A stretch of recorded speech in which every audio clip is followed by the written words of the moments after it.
Important होने वाला है, क्योंकि मैं इस वीडियो में बात करने वाली हूँ एसएससी एमटीएस 2026 की जो आंसर की है वो कब तक आएगी, और आंसर की आ भी गई तो उसको हम किस तरीके से चेक करेंगे। आंसर की आने के बाद आप लोग किस तरीके से अपना मार्क्स कैलकुलेशन करोगे, क्योंकि गाइस से मेन प्रॉब्लम होती है एस्पिरेंट की कि उनका तो एग्ज़ाम देने के बाद आंसर की आ जाता है, बट वो मार्क्स सही तरीके से कैलकुलेट नहीं कर पाते, जिसकी वजह से वो कन्फ्यूज़न में रहते हैं कि क्या मेरा सिलेक्शन होगा या नहीं होगा। और इस वीडियो में मैं ये भी बताने वाली हूँ कि आप सभी का कट ऑफ क्या जाएगा, सेफ स्कोर क्या रहने वाला है जिन्होंने एग्ज़ाम दिया है एसएससी एमटीएस 2026 का, चाहे वो जनरल कैटेगरी हो, चाहे ईडब्ल्यूएस हो, या एससी एसटी कैटेगरी हो, या ओबीसी हो, सबके बारे में बात करेंगे कि उनका जो है कट ऑफ क्या जाने वाला है और क्या उनका सेफ स्कोर रहने वाला है। एंड आल्सो गाइस ये भी बात करने वाली हूँ कि आंसर के आने के बाद आप लोग अपना स्कोर किस तरीके से सही तरीके से कैलकुलेट करोगे, क्योंकि स्कोर वगैरह अच्छे तरीके से कैलकुलेट ना करने की वजह से जो एस्पिरेंट होते हैं बहुत टेंस हो जाते हैं, बहुत ज़्यादा कन्फ्यूज़ हो जाते हैं कि पता नहीं सिलेक्शन होगा नहीं होगा। तो इन सारी चीज़ों के बारे में हम डिटेल में बात करेंगे, और ये भी बात करेंगे कैसे हम चेक करें। तो चलिए सबसे पहले हम बात करते हैं कि कब तक आंसर किया आएगा। तो जो आप सभी का जो एसएससी एमटीएस है, सबसे पहले तो इसको टीसीएस वगैरह कंडक्ट करवाता था एसएससी एग्जाम्स को, बट अभी एडुकेटी कंडक्ट करवा रहा है। तो अभी प्रॉब्लम क्या है कि पहले जब टीसीएस का एग्ज़ाम होता था एसएससी का, तो वहाँ पे जो हमारी आंसर की होती थी वो एग्ज़ाम होने के 1 वीक के बाद आ जाता था। आंसर की एग्ज़ाम के 1 वीक के बाद आउट हो जाता था, आंसर की आउट हो जाती थी। फिर उसके बाद बात करें अभी एडुकेटी की, तो ये थोड़ा सा लेट कर रहा है। टीसीएस का एक बार आंसर की लेट आया था, 1-2 वीक के बाद आया था, 2 वीक के बाद आया था शायद। बट अभी जब एडुकेटी पैटर्न आया हुआ है, तो ये जब एग्ज़ाम कंडक्ट करा रहा है, तो इसकी जो आंसर की आ रही है वो 2 वीक के बाद आ रही है। तो सो इस ईयर वाइज बात करें तो आपका जो 2023 का एग्ज़ाम हुआ था उसमें आप सभी की जो आंसर की रिलीज़ हुई थी वो 8 दिनों के बाद हुई थी। फिर हम बात करते हैं 2024 का, तो 10 दिनों के बाद आंसर की रिलीज़ हुई थी। 2025 का बात करें तो आपका 10 से 12 दिनों के बाद आंसर की रिलीज़ हुई। इसका मतलब है कि 1 और 2 वीक के बाद आप सभी का आंसर की रिलीज़ कर दिया जाता है एग्ज़ाम के बाद। अब इस बार एडुकेटी आया जब से टीसीएस के बाद, तो थोड़ा बहुत गड़बड़ियाँ हो रही हैं, देखने को मिल रही हैं। अगर गड़बड़ी नहीं हुई तो आप सभी का जो है फेब के लास्ट या मार्च के 3-4 तारीख तक, 3 और 4 मार्च तक आप सभी का आंसर की आउट हो जाएगा। जब भी आउट होगा मैं आप सभी को इन्फॉर्मेशन दे दूंगी, तो आप लोग चैनल को सब्सक्राइब कर लीजिएगा, क्योंकि चाहे वो एडमिट कार्ड से रिलेटेड कोई भी इन्फॉर्मेशन हो या कोई भी एसएससी से रिगार्डिंग इन्फॉर्मेशन हो, सबसे पहले अपने चैनल पे लाने की कोशिश करती हूँ, सबसे पहले आप सभी को इन्फॉर्मेशन देती हूँ।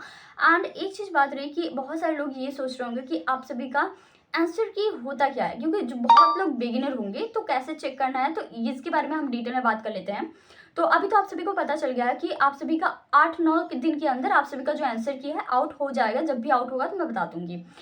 अब मैं भी बार बार यही चेक करूँ कि आंसर की कब तक आएगा, तो 8-9 दिन के बीच में आप सभी का आंसर की आ जाएगा। अब बात कर लेते हैं आंसर की होता क्या, आप कैसे इसमें सब चीज़ें चेक कर सकते हो। तो देखिए, जो आंसर की होता है एक डॉक्यूमेंट होता है जो एसएससी के थ्रू रिलीज़ किया जाता है। उसमें आप सभी का जो आंसर्स होते हैं, जो भी करेक्ट आंसर्स आपने किया होता है, तो वो होता है करेक्ट आंसर्स सारे होते हैं, जो भी आपने टिक किए होते हैं, जो भी आंसर आपके रॉन्ग होते हैं, वो सारा आपका डॉक्यूमेंट होता है। तो वो होता है आप सभी का आंसर की। अब आंसर की देख के आप जो है अपने सिलेक्शन चांसेस का अंदाज़ा लगा सकते हो कि आपके सिलेक्शन चांसेस कैसे हैं। रॉ स्कोर अपनी कैलकुलेट कर सकते हैं आप, और रॉ स्कोर कैसे कैलकुलेट करना है वो भी सारी चीज़ें मैं अब डिटेल में डिस्कस करूँगी। आल्सो अगर आप लोगों को ऐसा लगता है कि मैंने ये क्वेश्चन सही अटेम्प्ट किया है बट वहाँ पे मेरा सही क्वेश्चन गलत कर दिया, तो आप ऑब्जेक्शन भी रेज कर सकते हैं। अगर आप सभी को लगता है कि कोई क्वेश्चन गलत दे दिया है एसएससी की तरफ से, या मेरा आंसर सही है और वहाँ पे गलत कर दिया है, तो आप ऑब्जेक्शन भी रेज कर सकते हो।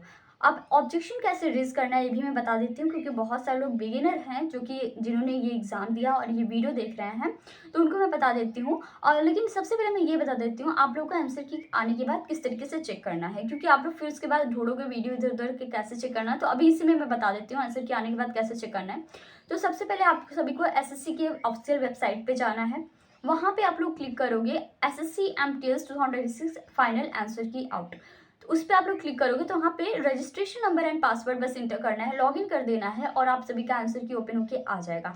अब आप सभी का आंसर की ओपन होके आ गया मान लीजिए, और आप सभी को लग रहा है एसएससी की तरफ से ये क्वेश्चन गलत दिया हुआ है, तो वहाँ पे आप ऑब्जेक्शन रेज़ कर सकते हो। दूसरा चीज़, अगर आपको लग रहा है कि ये क्वेश्चन मैंने सही अटेम्प्ट किया हुआ है, ये आंसर मेरा सही है, बट एसएससी ने उसको गलत कर दिया है, तो वहाँ पे ऑब्जेक्शन रेज़ कर सकते हो। अब ऑब्जेक्शन किस तरीके से रेज़ करना है, देखिए एसएससी 2 से 3 दिन आप सभी को देता है ऑब्जेक्शन रेज़ करने के लिए। एक वहाँ पे साइट दे दी जाती है एसएससी की तरफ से, जिसमें ऑब्जेक्शन लिंक विंडो लिंक वहाँ पे ओपन होके आ जाता है, जो कि 2-3 दिनों का होता है। और वहाँ पे ना फीस भी लगती है कि आपको जितने क्वेश्चन पे ऑब्जेक्शन करना आप कर सकते हो, बट उसकी फीस लगती है। तो अगर आपका जो है ये पाया जाता है कि आपने ये क्वेश्चन सही अटेम्प्ट किया था, एसएससी ने उसको गलत कर दिया, तो वहाँ पे जो है आप सभी का क्वेश्चन करेक्ट कर दिया जाता है। तो ऐसा होता है, ऐसे ऑब्जेक्शन वगैरह आप लोग कर सकते हो। जैसे भी आंसर की आगे मैं आप सभी को डिटेल में बता दूंगी कैसे क्या प्रोसेस करना है, या ऑब्जेक्शन का हो। तो गाइज़ अब हम बात कर लेते हैं कि हमारा सेफ़ स्कोर क्या जाएगा। तो अगर आप जनरल कैटेगरी से बिलोंग करते हो, आपने एग्ज़ाम दिया हुआ है, तो आपका सेफ़ स्कोर रहने वाला है 120। अगर आपके 120 मार्क्स आ रहे तो आप सेफ़ हैं। नेक्स्ट हम बात कर लेते हैं ईडब्ल्यूएस वालों का। तो ईडब्ल्यूएस का अगर 117 रॉ स्कोर बन रहे हैं तो वो सेफ़ है।